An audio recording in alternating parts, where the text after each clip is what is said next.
The Maze Runner is based off a young adult novel.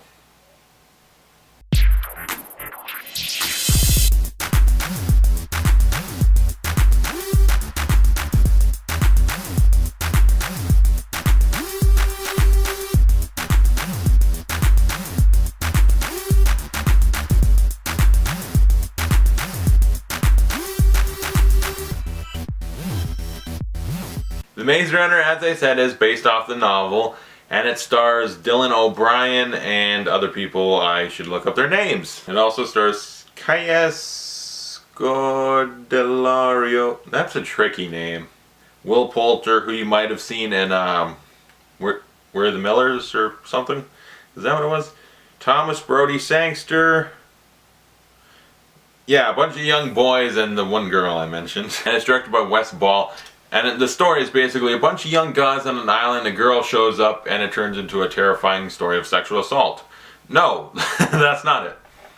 Even though that, I really thought that was going to happen in the movie, because when the girl shows up, it's just like, maybe I just have a horrifying idea for a horror movie now or something, but that seems like where I would have went. But no, it's actually about these...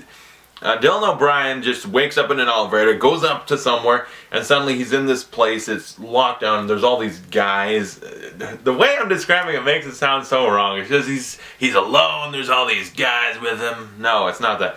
But it's just a bunch of boys, and they're basically surrounded off in this giant little stadium, if you would, surrounded by a giant maze, and so he then learns that they've been there forever. It's just for some reason people keep getting sent up to live there. They can possibly escape. The only way to escape is to go through this maze, but the maze always is changing. It's ever changing, and there's also monsters in there, so he's kind of screwed. And then the girl shows up and she remembers him from somewhere, or she used to. All their memories are wiped, so they're trying to figure out what's going on.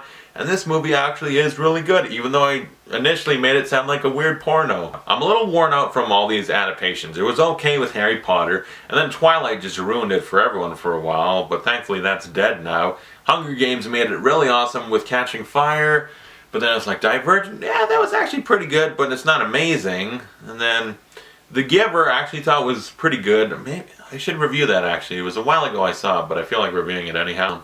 But there's so many other ones. It just seems like endless. It's like what it is with superhero movies is the same with novels being adapted. It's just there's so many of them. It's diluting the movie industry. It seems like every time you go to the theater, oh, there's an adaptation of a young adult novel or something. That's just cash cow money making business. But this actually does it really well for 95% of the movie. It starts out so cool, and it keeps this awesome tension and just mystery about what the hell is going on. They wake up in this place and it's just, there's no escape. Go through the maze. The maze is really cool. The design and the fact that it's always changing and all these different layers to it. It's really cool. The monsters, I'm forgetting what they're called. I want to say Greedo, but that's who Han shot first. Grievers, that's what the monsters are. They were neat. And it was really cool, just them like, okay, we're gonna get through the maze this way, and the whole movie was really neat. I liked the competition between Will Poulter and Dylan O'Brien, the way they kind of were adversaries. They were both acted very well. Dylan O'Brien, I don't know him from anything. He's actually a pretty good actor. But the end. It's all going so well, it seems like it's a great movie, and then the end just, it's going at a good pace, it's all building up, and then it slams into a brick wall and knocks itself over. It deflates all my excitement. It's just an awful ending. It sucked. And it's not just that, oh, everything wasn't explained. I wanted 100%. It's that nothing, maybe 10%. We got 10% of an answer about anything. It's like, why are we set up in this maze? Why is this done? Well, you know, it was done so we could learn from it and study it to possibly help with this other situation that is very vague and not explained, and it's not a real answer. It's kind of like, that's why. And I expected some setup for a sequel. I figured as such, because I was like, in 2 hours they're not going to be able to possibly get out of this maze and then solve every other thing that's going on, unless it's simple. But now they know it's a big book series. Of course there's sequels. The way they set up though was awful.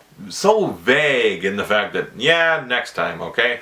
Besides the terrible ending though, this movie's really good. Well acted, pretty well written, the direction was neat, the idea, the concept was really cool, so I did like the movie. The ending just sucked all of it out though. So if you watch the movie, the ending will no doubt disappoint you every time. But aside from the ending, the movie is really good. It holds up. Direction, writing, the entire concept, the acting, it all holds up really well. It's just the ending sucks. So I'd give The Maze Runner a B+. I had to think about that because I was like, how bad did the ending ruin it? It didn't completely ruin it. The movie before that is all so well done that the ending doesn't completely destroy it, but it gets there, it gets close. So comment below, tell me what you think of The Maze Runner if you've seen it. And thanks for watching, I'll see you guys later.